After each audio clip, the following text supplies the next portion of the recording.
to my speaking experiment. This is day 35, and this is my daily practice of public speaking skill, which will help me become a better public speaker. And that's the whole point of doing it daily. Okay, the format is very simple. I'm going to choose a question that I haven't seen before from a list of 99 thought-provoking questions, and I'm going to answer it here on the go for 5 to 6 minutes. And you can assess me on my performance and then destroy me in the comment section. Tell me everything that I'm doing wrong, which I would really appreciate, actually. So let's go to the list, and I'm choosing question 12. No, wait, 12 was yesterday. Let's go with 20. What's a question you wish more people asked you? Ooh. I wish more people asked me about the origins of different religions, because that's something that I'm really passionate about and I love talking about it. And also, I wish more people asked me about hormones such as dopamine, serotonin, cortisol, etc., because I'm really interested in that stuff as well. And I remember that a few weeks ago, not a few months ago, doesn't matter. I was with my friends and we were talking about something, and then I mentioned dopamine, and I remember my friend saying, "Dopamine, what is that?" And it really took me back. I was like, wait, what? You don't know what dopamine is? And he's like, "I've heard it before. I don't really know what that means." And so that was a great moment in my life when my best friend actually didn't know about dopamine, and I was able to educate him on that. Sadly, he dozed off after about 1 minute of me talking about dopamine and it being a neurotransmitter and how it affects your brain and your motivation systems and stuff like that. He wasn't really that interested in it. That was kind of a not a great part of this whole experience, but I was really happy that I could talk about it even a little bit. So I wish more people asked me about that. Also the religion stuff. I really love learning about how different religions started. Like if you've ever want to research that, I would say Buddhism has a really cool origin with Siddhartha Gautama, who was a prince. It's a fable. We don't really know if that happened or not. And also there is a different religion that kind of happened in a very similar way called Jainism. And they have very similar origin story, and they actually started in the very same region of India.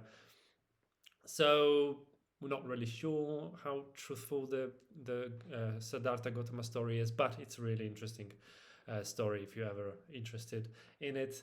Also the story of Judaism, how it started. That's for me, it's quite interesting because it started from Abraham. He was the founder of the Jewish religion, and the Jewish religion is the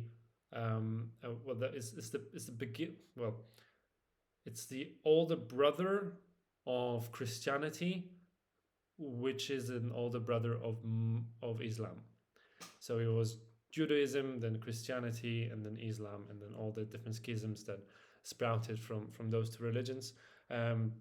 Judaism, the Hebrew religion, doesn't really have schisms. It has technically two, but they are not as prominent as, for example, Sunni and Shia in Islam, or Protestants and Christians and Orthodox in the Christian canon. The Jewish religion started from, as I said, from Abraham, however you want to call him. Probably was pronounced a bit differently, probably even had a different name. He was a guy who was born in Mesopotamia in a city called Ur, which is now somewhere in Iraq, maybe Syria. It's between the rivers Euphrates and Tigris. It's a dead city. We kind of know what it is, but we don't super know where the city of Ur is. He was from there, and he basically at that time people were worshipping polytheism, so many gods, and he heard a voice in his head saying that this is blasphemy, and those gods should not be worshipped, and that there is only one God, the one that who's speaking to Abraham right now.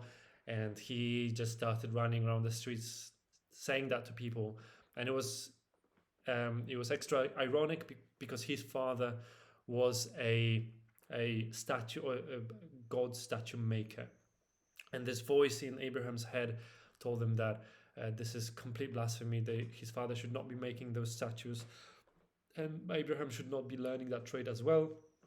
So he started just like being really negative about it, and then he pissed people off, and they kicked him out of the city of Ur, him and his family, and then they were just on their own, traversing through the desert on this the Arabian Peninsula, and the voice in Abraham's head told him that there is a promised land that they should go for and then start their own kingdom in that promised land. And that promised land was the land of Canaan, which now is the land of Israel / Palestine.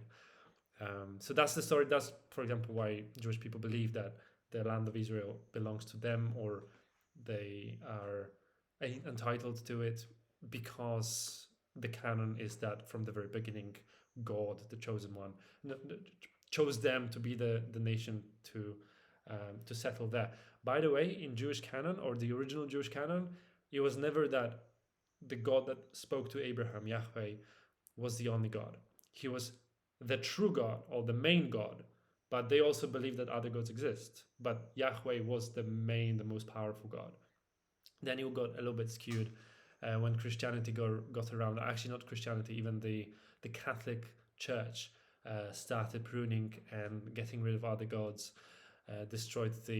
sadly destroyed the great library of Alexandria, because it was teaching the wrong knowledge. And yeah, the whole idea of there's only one God kind of started in the early Middle Ages.